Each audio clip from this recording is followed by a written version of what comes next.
วันนี้ผมจะพาคุณย้อนกลับไปยังเหตุการณ์หนึ่งที่เกิดขึ้นกลางมหาสมุทรอินเดียเรือบรรทุกสารเคมีลำหนึ่ง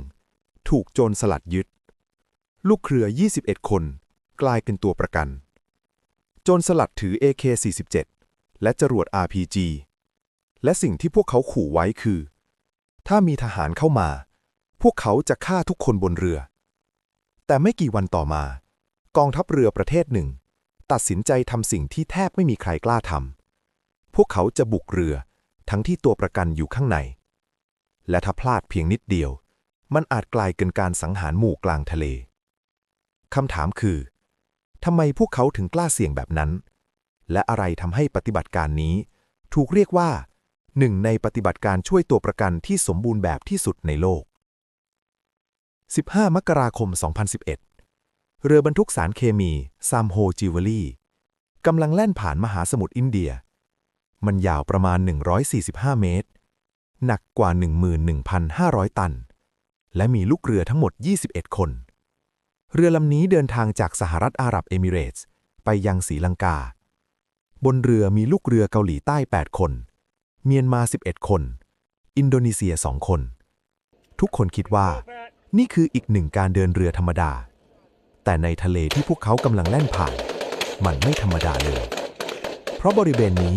คือหนึ่งในพื้นที่ที่โจรสลัดโซมาเลียล่าเหยื่อมากที่สุดในโลกในช่วงปี 2008 ถึง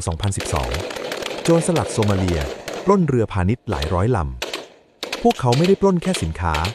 แต่จับเรือและลูกเรือเพื่อเรียกค่าไถ่บางครั้งสูงถึงหลายล้านดอลลาร์ธุรกิจนี้ใหญ่โตมากมีทั้งนักลงทุนผู้จัดหาอาวุธ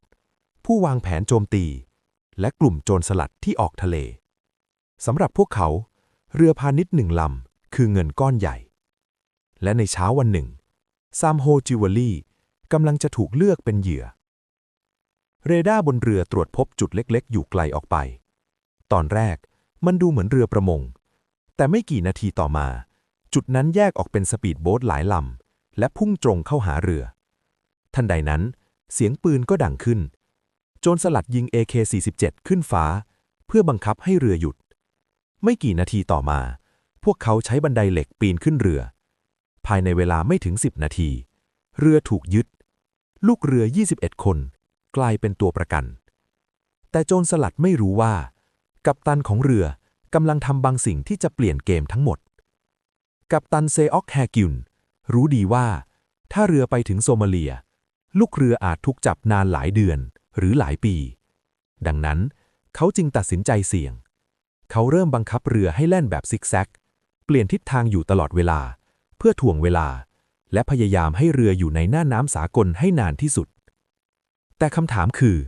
ใครจะใช้เวลานั้นมาช่วยพวกเขาเมื่อข่าวไปถึงเกาหลีใต้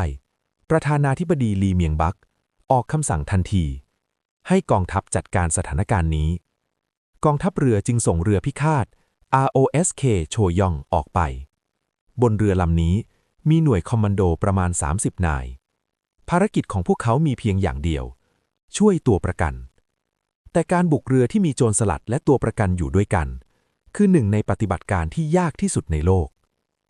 เรือพิฆาตเกาหลีใต้เริ่มติดตามซามโฮจิวเวลรี่หลายวันพวกเขาไม่บุกทันทีแต่ใช้สงครามจิตวิทยาเข้าใกล้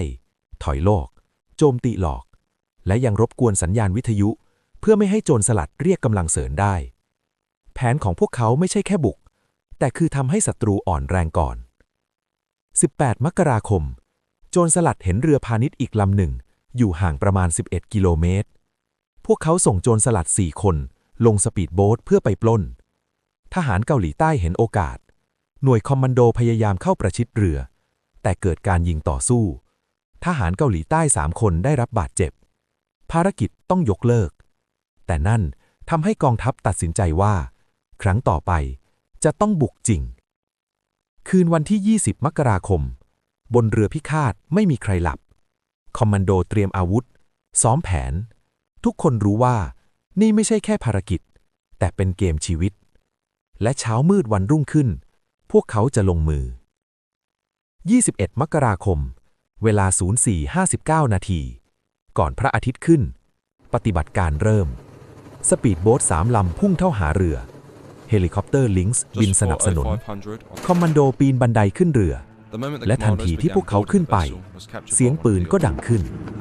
โจรสลัดยิง AK-47 และ RPG ใส่คอมมานโดการต่อสู้เกิดขึ้นทั่วทั้งเรือบนดาดฟ้าในห้องเครื่องในสะพานเดินเรือทหารต้องเคลียร์กว่า50 ห้องบนเรือการยิงต่อสู้กินเวลาเกือบ5 ชั่วโมงแต่ในระหว่างการต่อสู้กัปตันถูกยิงกระสุนทะลุช่องท้อง